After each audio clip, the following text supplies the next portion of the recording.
ನಾವು financially, physically, mentally ವೆಲ್ತಿಯಾಗಿರೋದಕ್ಕೆ ಕಾರಣ ನಮ್ಮ ಹಾರ್ಡ್ ವರ್ಕ್, ನಮ್ಮ ಇಂಟೆಲಿಜೆನ್ಸ್ ಅಥವಾ ನಮ್ಮ ಅದೃಷ್ಟ ಆಗಿರ್ಬೋದು.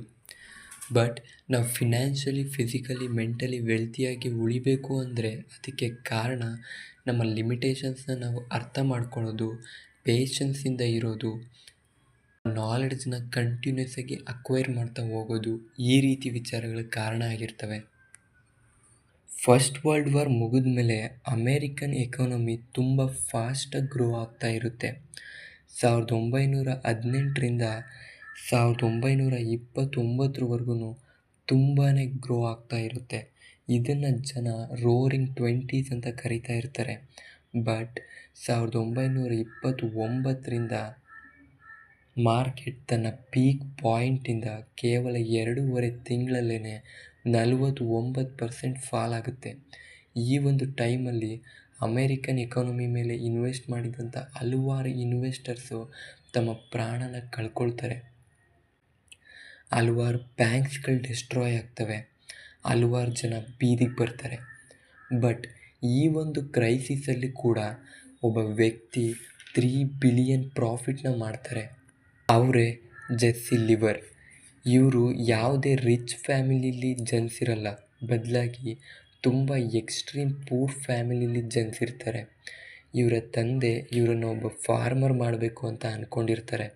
ಬಟ್ ಜೆಸ್ಸಿ ಲಿವರ್ ಅವರು ತಮ್ಮ 14ನೇ ವಯಸ್ಸಿಗೆ ತಮ್ಮ ಮನೆ ಬಿಟ್ಟು ಹೊರಗೆ ಬರ್ತಾರೆ.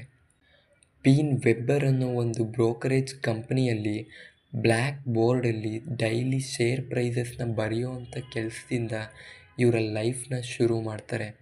ಸ್ಕ್ರ್ಯಾಚಿಂದ ಶುರು ಮಾಡಿದಂಥ ಇವರು ತಮ್ಮ 30ನೇ ವಯಸ್ಸಲ್ಲಿ $100 ಮಿಲಿಯನ್ ನೆಟ್ವರ್ತ್ನ ಹೊಂದ್ತಾರೆ.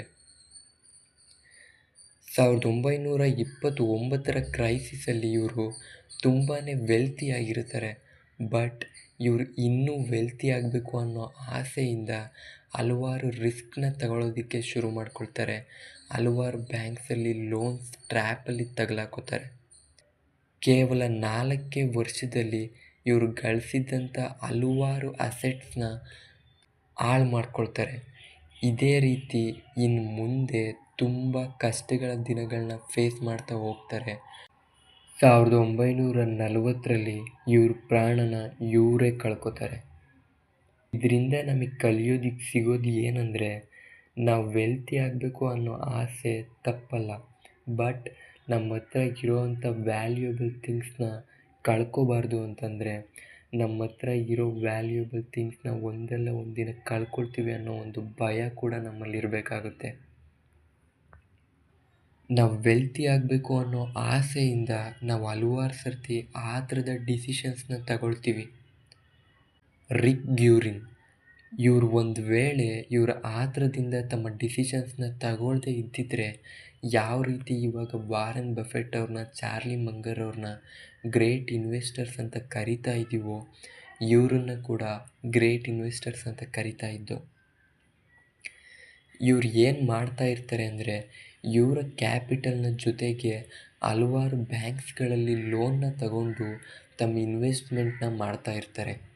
ಆದರೆ 1973-74ರಲ್ಲಿ ಬಂದಂಥ ಮಾರ್ಕೆಟ್ ಕ್ರೈಸಿಸಲ್ಲಿ ಇವರು ಪರ್ಚೇಸ್ ಮಾಡಿದ್ದಂಥ ಶೇರ್ಸ್ಗಳನ್ನ ತುಂಬಾ ಕಮ್ಮಿ ವ್ಯಾಲ್ಯೂಗೆ ಸೆಲ್ ಮಾಡಬೇಕಾಗಂಥ ಪರಿಸ್ಥಿತಿ ಬರುತ್ತೆ. ವಾರನ್ ಬಫೆಟ್ ಅವರು ಹೇಳ್ತಾರೆ, ನಾನು ಮತ್ತು ಚಾರ್ಲಿ ಮಂಗರ್ ನಾವು ಊಹೆ ಮಾಡಿರೋದಕ್ಕಿಂತ ಜಾಸ್ತಿ ವೆಲ್ತಿ ಆಗ್ತೀವಿ ಅಂತ ನಮಗೆ ಗೊತ್ತಿತ್ತು. ಬಟ್ ನಾವು ಆ ಥರದಲ್ಲಿರಲಿಲ್ಲ. ಆದರೆ ರಿಕ್ ಗ್ಯೂರಿನ್ ಆ ಥರದಲ್ಲಿದ್ದರು.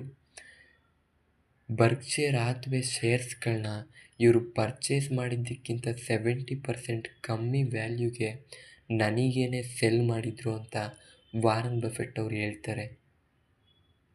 ನಮ್ಮ ಲೈಫಲ್ಲಿ ಹಲವಾರು ಸರ್ತಿ ನಾವು ಸಕ್ಸಸ್ಫುಲ್ ಪೀಪಲ್ಸ್ನ ಫಾಲೋ ಮಾಡ್ತಾ ಇರ್ತೀವಿ. ಬಟ್ ವಾರನ್ ಬಫೆಟ್ ಅವ್ರ ಥರ ಒಳ್ಳೆ ಕಂಪ್ನಿಗಳನ್ನ ಫೈಂಡ್ ಮಾಡೋದು, ಒಳ್ಳೆ ಮ್ಯಾನೇಜ್ಮೆಂಟ್ನ ಹುಡ್ಕೋದು, ಮಾರ್ಕೆಟ್ ಕ್ರೈಸಿಸಲ್ಲಿ ತಮ್ಮ ಇನ್ವೆಸ್ಟ್ಮೆಂಟ್ನ ಮಾಡೋದು, ಈ ರೀತಿ ವಿಚಾರಗಳು ಮೇ ಬಿ ನಮಗೆ ಕಷ್ಟ ಆಗ್ಬೋದು.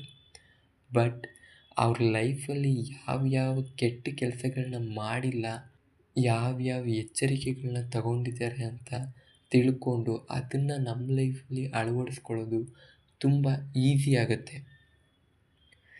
ಯಾವ ರೀತಿ ವಾರನ್ ಬಫೆಟ್ ಅವರು ಯಾವುದೇ ರೀತಿ ಲೋನ್ಸ್ ಟ್ರ್ಯಾಪ್ಗೆ ಸಿಗಾಕೊಳ್ಳಿಲ್ಲ, ತಮ್ಮ ಇನ್ವೆಸ್ಟ್ಮೆಂಟ್ ಜರ್ನಿಲಿ ಬಂದಂಥ 14 ಮಾರ್ಕೆಟ್ ಕ್ರೈಸಿಸಲ್ಲಿ ಅವರು ಪ್ಯಾನಿಕ್ ಆಗಲಿಲ್ಲ, ಯಾವ ರೀತಿ ಸೊಸೈಟಿಲಿ ಅವರಿಗಿದ್ದಂಥ ರೆಸ್ಪೆಕ್ಟ್ನ ಅವರು ಕಳ್ಕೊಳ್ಳಿಲ್ಲ, ಈ ರೀತಿ ವಿಚಾರಗಳನ್ನ ನಾವು ಕೂಡ ಅಳವಡಿಸ್ಕೋಬೇಕಾಗತ್ತೆ.